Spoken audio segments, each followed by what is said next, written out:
तो अगर आप ये वीडियो यूट्यूब या फेसबुक पर देख रहे हो तो आप या तो एंड्रॉयड का इस्तेमाल कर रहे होंगे या फिर एप्पल के iOS का इस्तेमाल कर रहे होंगे, क्योंकि देखा जाए तो मोबाइल ऑपरेटिंग सिस्टम में सिर्फ और सिर्फ ये दो ही ऑपरेटिंग सिस्टम है जो आजकल बहुत ज़्यादा पॉपुलर है, वरना बाकी जो थे वो सब के सब ख़त्म हो चुके हैं। जैसे कि सिम्बियन हो या विंडोज़ हो या बाडा हो या टाइजन हो, सब के सब बरीड हो गए हैं। लेकिन ये जो दोनों हैं iOS और एंड्रॉयड, ये दोनों ही चल रहे हैं।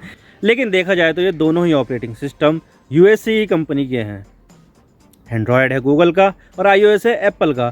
तो यहाँ पर जो भारत है उसको भी ज़रूरत होती है कि भाई अगर ये दोनों कंपनियाँ अमेरिका की है और अगर अमेरिका के साथ अगर हमारे संबंध सही नहीं हुए तो हम क्या करेंगे, हमारे पास कहाँ से आएगा ऑपरेटिंग सिस्टम। तो इसी चीज़ को देखते हुए यहाँ पर IIT मद्रास ने भार OS नाम से एक ऑपरेटिंग सिस्टम को लॉन्च कर दिया है, ये बना दिया है। तो आज इसके बारे में पूरी डिटेल के साथ बात करेंगे। ये भार OS क्या है, किस तरह से ये काम करता है और ये जो एंड्रॉयड है उससे किस तरह से डिफरेंशिएट करता है। तो लेकिन उससे पहले अगर आप चैनल पर नए हैं तो चैनल को ज़रूर सब्सक्राइब कीजिए और बेल आइकन को दबा दीजिए ताकि आपको हमारी लेटेस्ट वीडियो सबसे पहले देखने को मिले। तो चलिए वीडियो का आगाज़ करते हैं। तो बात करते हैं मामला क्या है और हम इसकी बात क्यों करें। तो देखिए, अगर आप कोई भी नया स्मार्टफोन खरीदते हैं तो स्मार्टफोन में आपको सिर्फ दो ही OS यानी कि ऑपरेटिंग सिस्टम मिलेंगे। जो एक है एप्पल का बनाया गया iOS, जो आपको सिर्फ और सिर्फ एप्पल के ही डिवाइसेस में देखने को मिलेगा और ये एक क्लोज्ड सोर्स ऑपरेटिंग सिस्टम है। और दूसरा है गूगल का बनाया गया एंड्रॉयड ऑपरेटिंग सिस्टम, और एंड्रॉयड ऑपरेटिंग सिस्टम सबसे ज़्यादा इस्तेमाल किया जाने वाला OS है। आप ये मानकर चलिए कि दुनिया के लगभग 80% से भी ज़्यादा स्मार्टफोन आपको एंड्रॉयड OS पर ही चलते मिलेंगे। और स्मार्टफोन के मामले में आपको सिर्फ इन दोनों OS की ही डुओपोली मिलेगी, यानी कि ये जो अपने OS के साथ करेंगे वही पूरी दुनिया में चलता है। वैसे देखा जाए तो इन दो OS के अलावा भी स्मार्टफोन के लिए और दूसरे ऑपरेटिंग सिस्टम आ चुके हैं, जैसे कि सिम्बियन OS, जो आपको पहले नोकिया के मोबाइल फ़ोन में देखने को मिलता था। सोनी के भी निकले हैं सिम्बियन OS के फ़ोन, सैमसंग ने भी निकाले हैं, लेकिन मोस्टली ये नोकिया के फ़ोन में मिलता था। और फिर आया विंडोज़ OS, जो आपको नोकिया और माइक्रोसॉफ्ट के मोबाइल में देखने को मिला, लेकिन समय के साथ ये अपने आप को लोगों की ज़रूरतों के अकॉर्डिंग एडजस्ट नहीं कर पाया, जिससे ये मार्केट में फेल हो गए। और कुछ इस तरह सैमसंग का बाडा और टाइजन OS के साथ भी ऐसा ही हुआ, जो एंड्रॉयड और iOS के सामने पूरी तरह फेल हो गए। अभी फ़िलहाल एंड्रॉयड और iOS के सामने सिर्फ KaiOS टिका हुआ है, जो फीचर फ़ोन का OS है, और इसे भी सिर्फ जियो फ़ोन और नोकिया के कीपैड वाले फ़ोन तक ही देखा गया है। तो पूरी स्मार्टफोन मार्केट में आपको सिर्फ और सिर्फ एंड्रॉयड और iOS ही देखने को मिलेंगे, जिससे इन दोनों की डुओपोली क्रिएट हो गई है। और ये दोनों कंपनियां अपनी मनमानी करती है और अपनी डुओपोली का नाजायज़ फ़ायदा उठाती है। तो इसी चीज़ से भारतीय लोगों का डेटा सुरक्षित नहीं होता है, क्योंकि देखा जाए तो ये दोनों ऑपरेटिंग सिस्टम USA के हैं और ये दोनों कंपनियाँ कितना भी कहें कि आपका डेटा हमारे साथ सुरक्षित है, लेकिन ये सब मिथ हैं। फैक्ट तो ये है कि चाहे iOS हो या फिर एंड्रॉयड हो, ये सभी कंपनियां अपने यूज़र्स के डेटा का इस्तेमाल अपने फ़ायदे के लिए करती है। और इसी चीज़ को देखते हुए भारत ने अपना खुद का मोबाइल ऑपरेटिंग सिस्टम बनाया है, जिसका नाम है भार OS, यानी भारत से भार उठाया गया है और ऑपरेटिंग सिस्टम का OS उठाया है। तो इस तरह से इन दोनों वर्ड के फ्यूजन से बना भार OS, जो कई मामलों में iOS और एंड्रॉयड से ज़्यादा सुरक्षित है और ये एक प्राइवेसी फोकस ऑपरेटिंग सिस्टम है। आप देख सकते हैं बिजनेस इनसाइडर का आर्टिकल है, Bhar OS explain India's first step toward an indigenous operating system for smartphone. और इसी तरह से ये फाइनेंशियल एक्सप्रेस का आर्टिकल है, Bhar OS made in India Android rival everything to know about the indigenous mobile operating system. तो यहाँ पर भार OS बनाया गया है ताकि भारत के 100 करोड़ मोबाइल यूज़र्स को इन दोनों कंपनियों के चंगुल से बचाकर उन्हें एक सेफ और प्राइवेसी को फोकस करते हुए बेहतर डिजिटल एक्सपीरियंस दे सके इस OS के ज़रिए। ये OS मोबाइल में डाला जा सकता है और इन्हें एक नॉर्मल फ़ोन की तरह बेचा भी जा सकता है, एक कमर्शियल फ़ोन में डालकर। और शायद हमें भार OS पर चलते हुए मोबाइल जल्द ही देखने को मिले। और ये OS भारत का बनाया गया एक OS है, तो इससे आत्मनिर्भर भारत को भी एक मजबूती मिलेगी। तो क्या ये मोबाइल OS डोमिनेंट OS जैसे कि एंड्रॉयड iOS को हरा पाएगा? चलिए आज इसके बारे में थोड़ा सा और डिटेल के साथ बात करते हैं, गहराई से बात करते हैं। तो सबसे पहले जानते हैं कि इस OS को बनाया किसने है। तो देखिए, इसका पूरा डेवलपमेंट IIT मद्रास में हुआ है। IIT मद्रास ने एक NGO बना रखा है जिसमें नई नई टेक्नोलॉजी को बनाया जाता है। तो उसके लिए IIT मद्रास ने प्रवर्तक टेक्नोलॉजी फाउंडेशन के नाम से NGO बना रखा है। उसी में ही आता है J&K ऑपरेशंस प्राइवेट लिमिटेड। तो इससे ये भारत बनाया गया है। वैसे देखा जाए तो iOS तो क्लोज सोर्स है, लेकिन एंड्रॉयड ओपन सोर्स है। तो भार OS भी एंड्रॉयड के ऊपर ही बेस्ड है। अगर आप एंड्रॉयड फ़ोन चलाते हो तो आपने अलग अलग कस्टम रोम सुनी होगी, या फिर आपने उसे चलाया भी होगा कस्टम रोम को। तो जो लोग अपने रेगुलर स्मार्टफोन से बोर हो जाते हैं तो वो अपने स्मार्टफोन में नई चीज़ें एक्सपीरियंस करने के लिए अपने फ़ोन में कस्टम रोम डाल देते हैं, तो जो एंड्रॉयड पर ही बेस होती है, लेकिन उसमें यूज़र्स को पूरी आज़ादी होती है कि उसे क्या चाहिए अपने फ़ोन में। मान लीजिए कि नॉर्मली एंड्रॉयड फ़ोन में आपको बहुत सारी ऐप्स प्री लोडेड मिलती है जो अनइंस्टॉल भी नहीं हो पाती है, तो उसका पूरा कंट्रोल यूज़र्स के हाथ में आ जाता है कस्टम रोम के ज़रिए कि हमें कौन सी ऐप चाहिए, हमें क्या चाहिए, क्या नहीं चाहिए।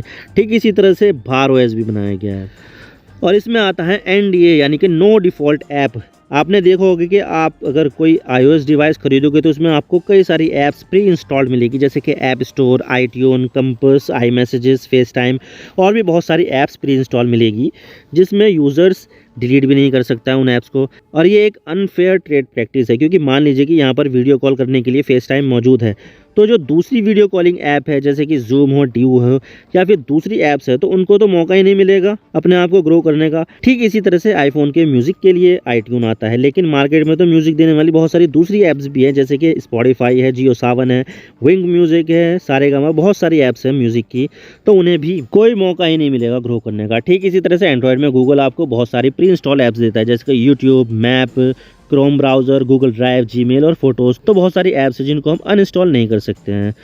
और इस तरह से जो अल्टरनेट कंपनियां जो इन सॉफ्टवेयर की तरह ही दूसरे सॉफ्टवेयर बनाती हैं उनको ग्रो करने का मौका ही नहीं मिलता और वो आगे बढ़ नहीं पाते हैं। लेकिन इसमें ऐसा नहीं है, इसमें आपको कोई भी प्री इंस्टॉल ऐप्स नहीं मिलेगी, यानी कि आपको ऊपर होगा कि आपको आपके ऑपरेटिंग सिस्टम में कौन सी ऐप चाहिए, कौन सी ऐप नहीं चाहिए, और इससे आपका जो स्टोरेज है वो भी बचता है। आप मान लीजिए कि अगर आपने कोई 64 GB का वाला कोई डिवाइस खरीदा कि उसके जो इंटरनल स्टोरेज है 64 GB है, लेकिन उसमें कोई प्री इंस्टॉल ऐप ही नहीं आ रही है, तो उसका जो स्टोरेज है वो भरेगा ही नहीं। आपने नॉर्मली देखा होगा ना 64 GB वाले फ़ोन में आपको स्टोरेज जो फ्री मिलती है वो 48 GB, 50 GB ऐसे मिलती है, यानी कि आपको पूरा 64 GB है स्टोरेज वो खाली मिलता ही नहीं है। तो आपको यहाँ पर फुल स्टोरेज मिलेगा और आपको यहाँ पर जो स्टोरेज है वो वेस्ट भी नहीं होगा, तो यहाँ पर आपकी मर्ज़ी चलती है। तो इस तरह से iOS और एंड्रॉयड अपने मार्केट शेयर और ड्यूओपोली का फ़ायदा उठाती है और दूसरों को कंपटीशन से बाहर कर देती है। भार ओएस में ऐसा कुछ नहीं मिलेगा और आपको इसमें कोई प्री इंस्टॉल्ड ऐप भी नहीं मिलेगी। आपको इसमें सिर्फ 2 ऐप्स मिलेगी, एक है डकडकगो इंटरनेट ब्राउज़र जिसमें सबसे सेफ ब्राउज़र माना जाता है इसको, तो दूसरा है सिग्नल मैसेजिंग ऐप जो व्हाट्सएप की तरह ही है और इसको व्हाट्सएप से भी ज़्यादा सेफ और इनक्रिप्टेड मैसेजिंग प्लेटफॉर्म माना जाता है।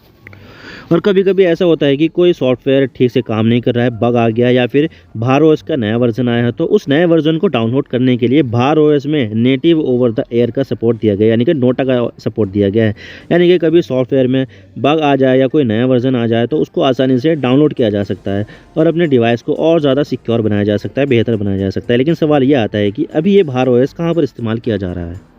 तो देखिए अभी इसका ऑफिशियल रोल आउट तो नहीं हुआ है और ना ही ये बताया गया है कि ये कब से डाउनलोड के लिए अवेलेबल होगा।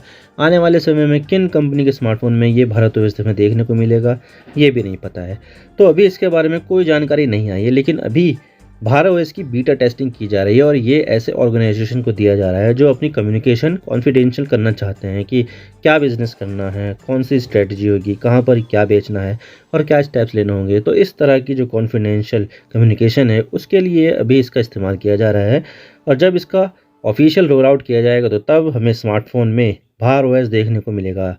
इसके लिए भार ओएस बनाने वाली company J&K operations private limited को मोबाइल कंपनियों, सॉफ्टवेयर डेवलपर्स, सरकार और टेलीकॉम ऑपरेटर्स के साथ कोलैबोरेशन करना होगा ताकि भार ओएस को जल्द से जल्द एडॉप्ट कर सके। लेकिन सवाल यह आता है कि भार ओएस क्या एंड्रॉयड और iOS से टक्कर ले पाएगा या नहीं। तो देखिए किसी भी चीज़ को सक्सेस या फेलियर उसके यूज़र्स पर डिपेंड करता है। अभी एंड्रॉयड और iOS जो राजा बनकर बैठे हुए हैं वो अपने यूज़र्स के दम पर बैठे हुए हैं, वरना क्या ख़राबी थी सिम्बियन, विंडोज़ या बाडा ऑपरेटिंग सिस्टम में, कुछ नहीं थी, लेकिन उनको यूज़र्स इतने नहीं मिले जितने उनकी ग्रोथ के लिए ज़रूरी थे। तो इवेंचुअली लैक ऑफ यूज़र्स के कारण वो सारे ऑपरेटिंग सिस्टम बंद हो गए। लेकिन फिर भी हमारे पास अपना खुद का एक ओएस है जिसे हम एंड्रॉयड और iOS को काउंटर करने के लिए इस्तेमाल कर सकते हैं, क्योंकि अमेरिका का भी कुछ नहीं पता कि वो कब क्या चीज़ बैन कर दे।